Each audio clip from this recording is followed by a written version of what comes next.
happened. I'll be right back. Sure, Peggy. Sorry, Jason, where was I? Yep. Ricky's fine. You don't need to worry about him. That's a relief. He told us about George. Sounds like everything's finally coming out now.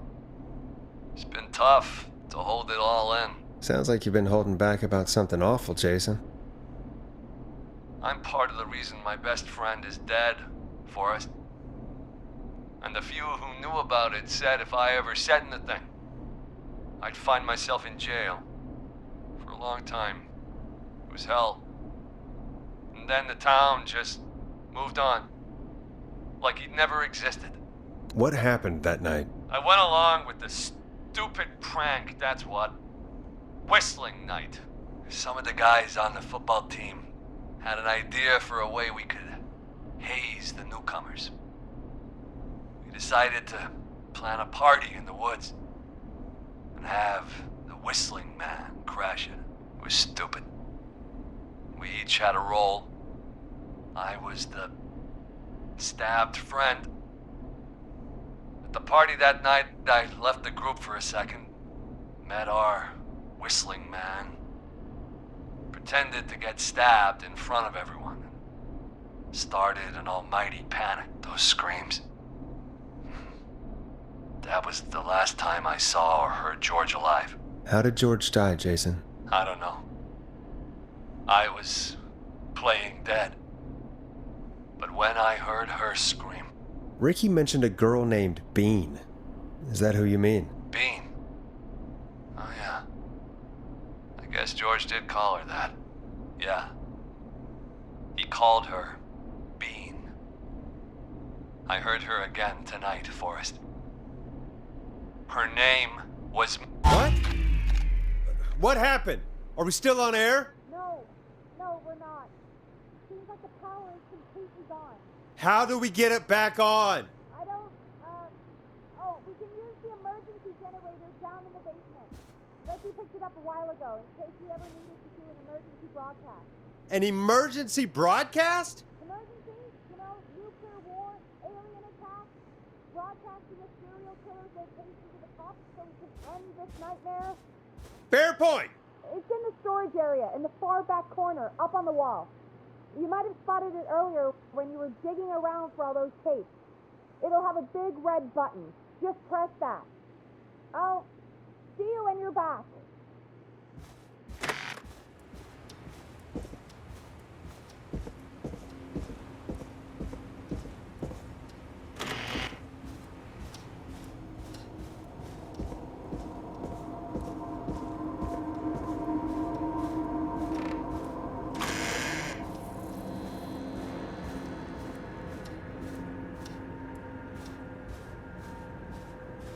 That's not opening.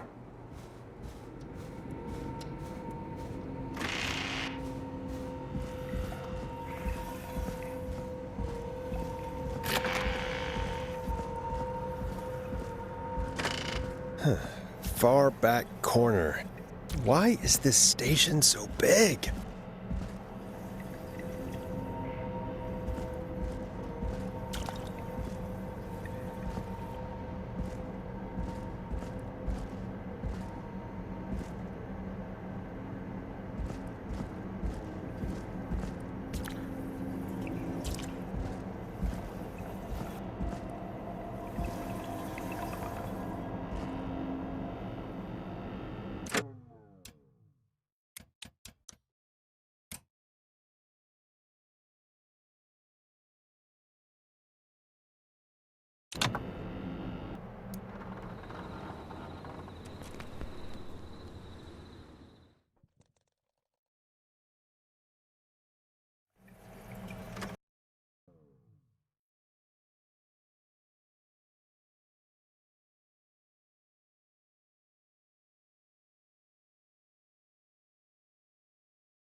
That must be it.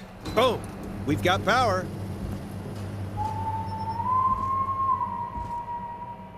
The whistling man. I need to warn Peggy.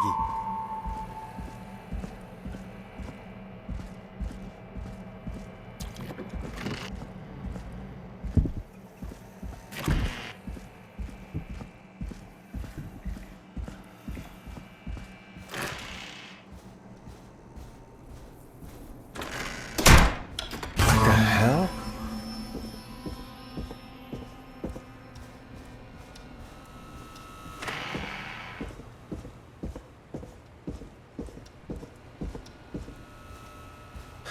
Oh no. Peggy!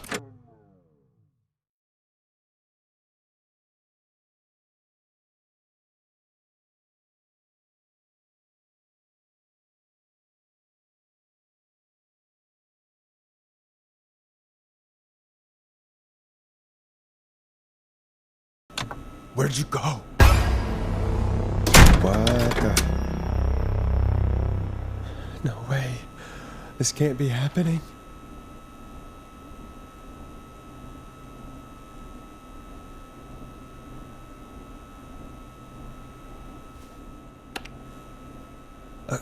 A call.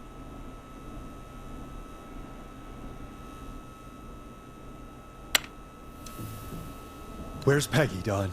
Have some patience, Forrest. It's almost the end of the night, almost the end of the show, but it's not over just yet. Got a little time still. So let's make the most of it. What do you mean? Make the most of it how? Well... I thought we'd end tonight's Whistling Man special with a special guest. The one who started it all. Let me take that out of your mouth and... You crazy bitch! Let me go! Welcome to the air, Mr. Teddy Gallows Jr. Wait. It's all gonna come out tonight, Teddy. Your daddy and his money saved you 20 years ago. But even if he crawled out of his coffin with all the money in the world... Wait. Where the hell is Teddy? How are you talking to him if you're here with me? Because I'm not there with you, Forrest. I'm here with Teddy. And if he says where that is, well, he knows he'll get it. I can see you. You're standing right in front of me. Oh, I get it. You're wondering who's there at the station with you. Forrest Nash, let me introduce you and all of Gallows Creek to my boy, Henry Barrow. Your son? You mean you... Like that he... Yes, Forrest. He and I had a son. So there were two whistling men tonight. Of course. That explains how you were always able to get around town so quickly. And that's how you escaped the secret archives in the newspaper office. Don't think I've forgotten about that, Forrest. Locking my sweet boy away like an animal. And Murphy, he was right, wasn't he? He did fight a man. He did. I taught my boy to never run away from a fight. Hang on. Did you say Barrow? Then are you... Let me just get this mask off. Damn uncomfortable thing. No wonder Mooney went crazy wearing this. There we go. Marie Campbell? George's old girl. Oh, well, it sure has been years since I last saw. Oh, God damn it. Marie Campbell? So, not Dawn, huh? No, not Dawn. What are you going to... Everyone's gonna know now what Teddy did. He killed George that night. This night. 20 years ago. Listen to me. You... You're gonna talk when I talk to you. And not a moment before. Meanwhile, Forrest, I'm gonna give you the chance to talk. You're gonna help me reveal what really happened to George all those years ago. Okay, Marie. I'll do it. Good. Then let's talk about the night George was murdered. Murdered? Listen, I...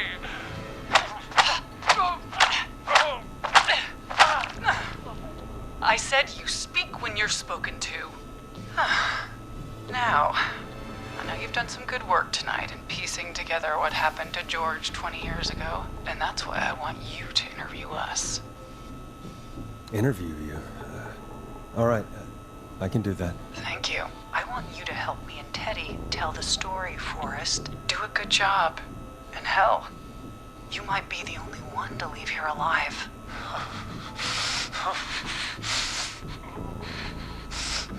I need to drag this out. If I can buy Leslie time to get back to Gallows Creek, and if I can find out where Marie is, then this can end.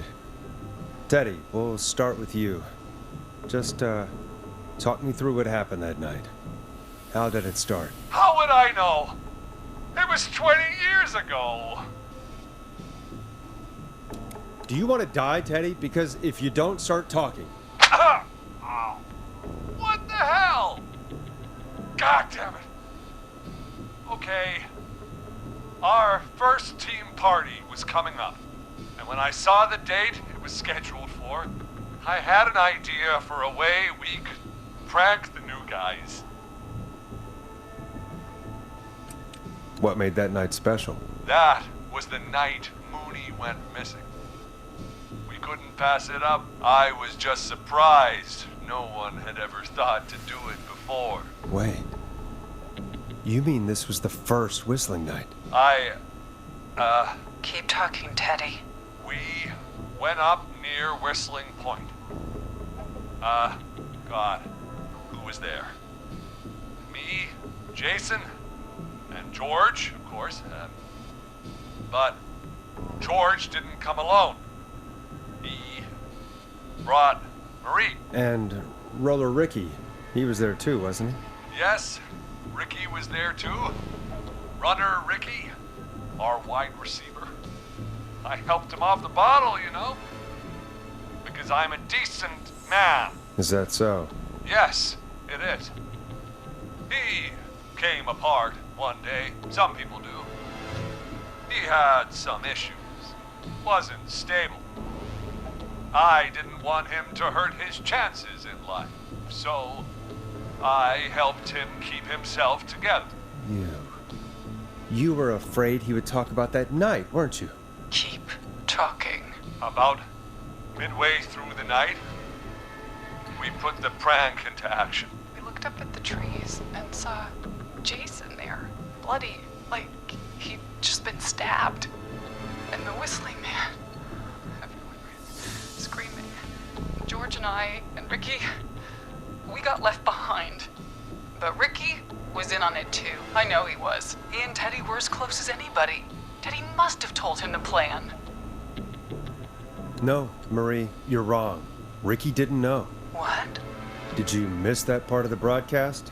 I spoke to him earlier. He had no idea what was happening. He said he was as terrified as anybody. Isn't that right, Teddy? You didn't tell him, did you? Ricky never could keep his mouth shut. If we told him, he would have given everything away. But well, it doesn't matter. He didn't run his mouth enough to tell anybody about it afterwards. He's still guilty. It was just a stupid prank. How can you still say it was just a prank? Oh, come on. God damn it. You made George think Jason had been murdered. He thought his best friend was dead. And so tonight you stabbed him for real? It's the role he wanted to play. Jason's still alive, Marie. He was with a friend. We talked her through how to stop the bleeding and got him professional help just in time. Oh. Well, shame he didn't have the good sense to die earlier. He's gonna regret that. Enough about him. Me and George took off running, but somehow we got separated in the woods. I ended up near the bottom of Whistling Point, and when I noticed George wasn't with me, I panicked. And then, I don't know how he snuck up on me, but the whistling man grabs me. I scream, and he starts laughing, telling me it's just a joke. I could stall for time here. Who was it, Marie? Who was the whistling man? A suddenly recognized it was Chuck. Chuck Brody was the whistling man, laughing away. But then he stops, and he's looking up at the top of Whistling Point. What was he looking at? Teddy, what happened next? Nothing. I mean, it was just Teddy? George fell off Whistling Point. How do you know what happened? I saw it. You pushed him. You were up there. You were dressed as the Whistling Man too, and I didn't push him, god damn it! I just chased him up there and he kept backing up. When I saw he was about to go over, I reached out. That's what you saw. you liar. It's not my fault. He didn't know it was a joke. If he'd had any brains, he would have realized. Ugh, you bitch. No one's going to believe this. After all you did. If she's lying, why the cover-up? My future was at stake, Nash. You know what it's like. People like us are bred for bigger things. I'm going to be the mayor of this town, Forrest. And then governor. And then, who knows? What happened that night was tragic. It should never have happened. But it was a mistake. It was just a stupid joke gone wrong. So my father sent Clive out to clean it up. Why should a blip ruin my future? George was a blip? That's an evil thing to say, Teddy. That's the way it is. My father agreed with me. Sandra found him the next morning while out jazz running. She found him in the river, but she lied about that to protect Teddy. She said something about her rent going up, unless she... Teddy, did your father own Sandra Sharp's dance studio? It's Gallows Creek, not Sharp Creek. I'd answer the question if I were you, Teddy. Yes, okay. We own most of the town. That's it then. Your father was going to run her out of business unless she lied and said she found him in the reservoir instead of the river. What my father did in his business dealings is nothing to do with me. The false reports. That's why you killed Sheriff Matthews too, isn't it, Maria? Not just to get him out of the way, but... Everyone was in on it, Forrest. Even the coroner wrote a fake report. Said George was drinking, that he just got himself into trouble. And I saw. I'm sorry. For all it's worth, Virginia didn't have much of a choice. She had a sick sister whose treatments she couldn't afford. She played along with the gallows to save her sister's life. And her own. even still, she should have told the truth. I did my part. I tried everything I could think of. I even went to the newspaper, but no. That coward killed the story. We'll take care of Maurice Russell later. You've been through hell, Marie. I'm sorry. You've got no idea. Never should have started. Shouldn't have pushed my George off the cliff. He should have been punished. It's coming to a stop.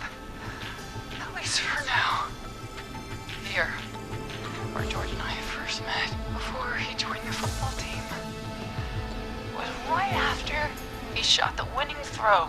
Wait a sec. We're at Gallows Creek High, in the gymnasium. That's right, Forrest. Not that it matters, but yes, we're here. Anyway, I think that about wraps up the interview with Teddy. So, Marie? Where? oh my god. Peggy! Teddy? You've got to help me. Quiet. You'll we'll talk more later. Now I have to talk to someone who mattered more than you ever did. Peggy. It's been so long since I've seen your face. I worried you wouldn't come. Marie! Oh my god. I thought you... And here I was, thinking you'd forgot me. I'd never forget my own sister. Sister? Peggy, what's happening? Why are you even there? Wanna explain, Peggy? Earlier, while you were speaking to Jason, I got a call. Do you remember? Well, it was from Dawn. She said that my sister Marie was there that night George died, and that I should come to the gym for a reunion. And when you walked in, you found out. That my sister is the Whistling Man. Good to see you too, Peggy. Why didn't you tell me any of this? She said that it was my last chance to see my sister. I knew if I told you, you'd try to stop me or come with me when we need you on the radio. And I just... I'm sorry. This has to be a lot for you. What happened to you, Marie? You just disappeared one day.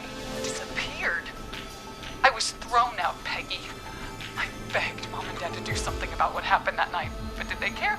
No. They told me to stay quiet. They only cared when they learned I'd been with George. And Marie, I'm so sorry. I never knew. it's not your fault. Really, it's Mom and Dad I should be seeing right now. But since they're dead and gone, well, I'll have to settle for the next best thing.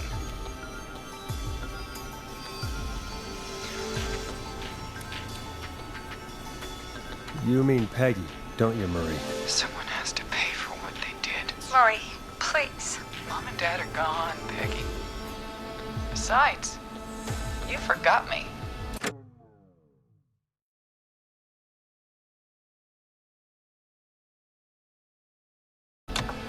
Just like the rest. You forgot. Is there any way I can prove Peggy didn't forget Marie?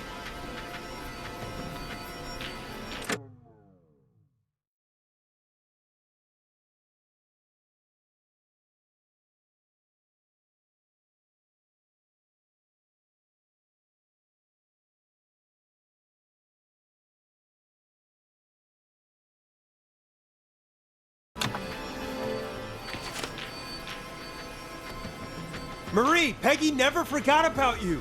Keep your mouth shut. She kept a card from you. She kept it here on her desk. What card? The card you made me for my 8th birthday. What does it say then? Happy birthday, Peg. Now you're great and 8. Love, M.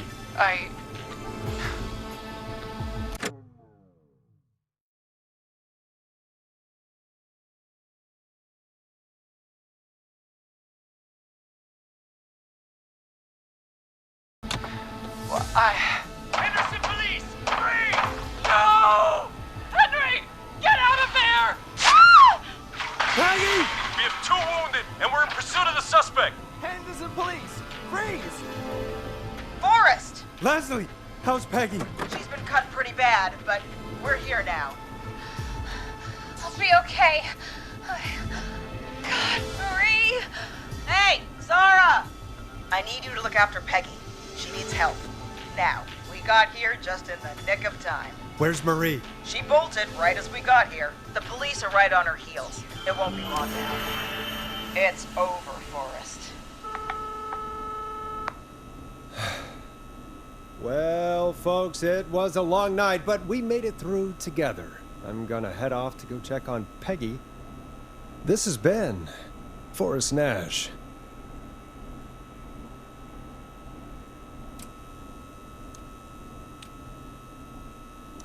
And it's been a scream.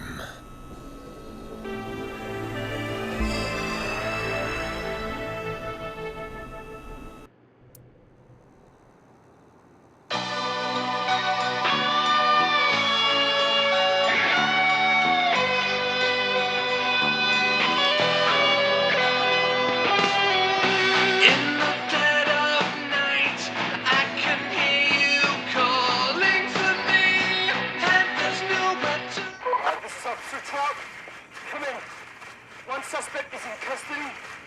We've trailed the other suspect into the nearby woods. But you just gotta and you won't let me go. Oh no, here in the darkness, I've got this feeling, it's growing stronger inside of me. It's a killer frequency.